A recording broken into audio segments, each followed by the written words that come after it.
Certa vez, um grande mestre me confessou um segredo. Me disse que para eu entender a sabedoria antiga ancestral que foi protegida pelos grandes sábios, e em geral o esoterismo que surgiu nas escolas de mistério, eu deveria prestar atenção e estudar simbologia. Os símbolos incluem palavras, as palavras incluem ideias, ideias incluem conceitos e aqueles conceitos são os que criam nossa realidade e nosso futuro. O símbolo é uma obra de poder, um objeto ou um tipo de entidade que dá sabedoria, sendo a chave para desmontar e entender o grande quebra-cabeça. O melhor exemplo é alguém que conseguiu fazer isso, o rei Salomão. Salomão entendeu a sabedoria que veio das estrelas por parte de um anjo, traduziu esse conhecimento em uma série de livros que foram proibidos e, com o passar do tempo, distorcido para contar algo diferente do original. Porém, nos mostrou a raiz de um conhecimento que vinha de seres superiores aos seres humanos. Seres que vieram antes de nós e que decidiram escolher 7 pessoas ou 7 grandes sábios, como dizem as tábuas sumerianas. Os 7 grandes sábios do planeta que foram distribuídos em diferentes continentes, formando diferentes culturas com o tempo. De lá nasceram as misteriosas orientações para se criar pirâmides e outras histórias. Mas para entendermos melhor o que fez o rei Salomão, eu preciso lhe contar uma pequena história. Segundo a lenda maçônica, Salomão, rei de Israel, recebeu o projeto diretamente de Deus. Hiram também conhecia os segredos da planta divina. In the story, Hiram-Abiff is accosted by 3 junior workers who are jealous of the fact that they have not been given all the secrets of masonry, and they try to extort them from Hiram-Abiff. Os trabalhadores achavam que uma única palavra secreta lhes daria acesso ao conhecimento de Hiram e a poderes mágicos. Each one of the 3 assailants of Hiram is constantly asking for the secret word. And Hiram keeps telling them, you know, this is strange. Why are you asking for this? Diariamente ao meio-dia, Hiram deixava a obra para rezar. Os 3 trabalhadores o esperaram nas 3 portas do templo. Quando Hiram se aproximou da porta leste, o primeiro homem o parou e exigiu saber o segredo. Hiram respondeu que quando o templo fosse concluído, ele diria a palavra secreta. The word is given in recognition of accomplishment. When a mason has proved himself as an apprentice and as an expert craftsman, he's then recognized by being given the word of a master mason. Frustrado, o homem cortou a garganta de Hiram com uma pedra afiada. Hiram conseguiu escapar, mas ao chegar à porta sul, o segundo homem exigiu saber o segredo. Mais uma vez, Hiram recusou e foi ferido por um esquadro de pedreiro. Ele rastejou para a porta oeste. Ouviu a mesma exigência, mais uma vez recusou e recebeu um golpe mortal. Ao morrer, gritou: "Quem ajudará o filho da viúva?" Essa frase se tornaria o pedido de ajuda universal entre os membros da maçonaria.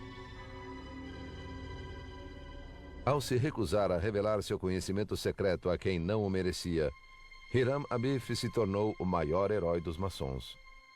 Hiram-Abiff represents the free mason. That is, the builder who is free, who has a free mind, and that means freedom of religion, freedom of speech, freedom of movement, all these liberties that we cherish today. So you're a builder and a free one, and you're always under attack by 3 major enemies: ignorance, fanaticism, and tyranny. Assim, para entender o significado e a importância do conhecimento proibido, é preciso entender, antes de tudo, que ele não pode ser roubado ou usurpado, sendo dado, cedido a apenas alguns selecionados, alguns que sabiam. O Templo de Salomão estava em Jerusalém, especificamente no Monte Moriá. O objetivo era guardar a Arca da Aliança, mas depois foi destruído pelos babilônios, e como sabemos, a Arca da Aliança se tornou um grande mistério. No entanto, o rei Salomão obteve grande conhecimento por parte de um anjo que desceu das estrelas e registrou seu conhecimento em vários livros. Um desses livros é a chamada Chave Menor do rei Salomão, também conhecido como Clavícula de Salomão. Ele foi criado por volta do século XVI ou XVII, embora alguns pesquisadores acreditem que seja bem mais antigo. O livro trata com detalhes a invocação demonológica de seres obscuros e também explica como executar exorcismos complexos. A Igreja Católica tomou conhecimento deste livro e durante muito tempo se utilizou para combater os supostos demônios, o suposto mal que domina nosso mundo.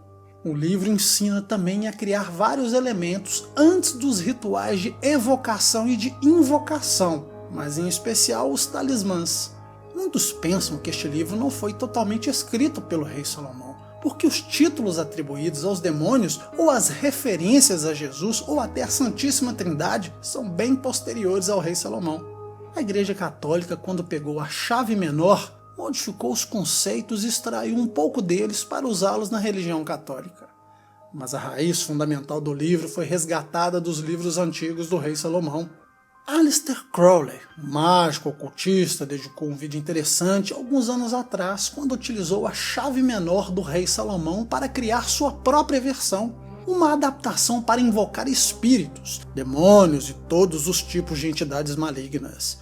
Evidentemente que tudo que falamos é apenas raiz do conhecimento, porque hoje é impossível encontrá-lo. Há livros que falam da clavícula do rei Salomão, uma simbologia muito extensa que também está relacionada com as chaves enoquianas de John Dee, mas o verdadeiro conhecimento é muito difícil de encontrar. Bem, talvez o conhecimento do rei Salomão menos modificado ou mais íntegro esteja em outro livro, do próprio rei Salomão. Se chama Higromateia, criada por volta do século XIV, mas como os outros, também pode ser mais antigo. Este livro foi criado pelo rei Salomão para seu filho Roboam, e nele se explicava o uso mágico da natureza, como por exemplo o uso de ervas em conjunto com as estrelas. Já que, segundo Salomão, as estrelas tinham um tipo de magia.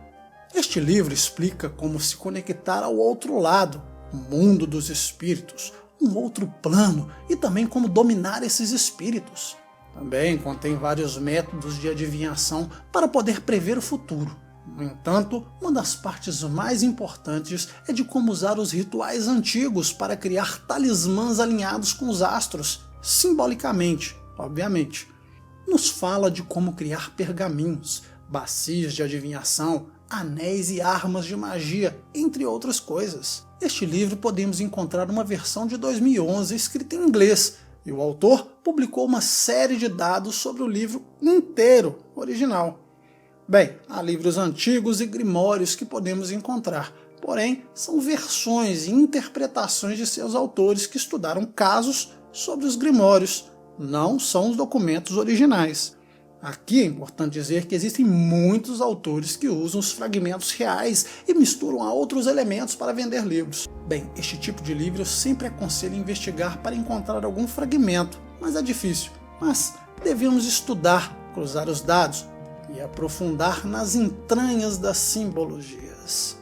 Porque o rei Salomão foi um homem brilhante, inteligente, de uma sabedoria sobre-humana, uma referência em riqueza e prosperidade. Foi o homem, sem dúvidas, mais rico que existiu na face da terra, mas a sua riqueza se dava a uma sabedoria divina. Bem, espero que tenham gostado. Deixe sua opinião nos comentários. Vale dizer, este é outro livro que, se fosse destrinchar, daria mais 2 horas de vídeo, sem medo de errar. Não esqueça o like, forte abraço e até mais.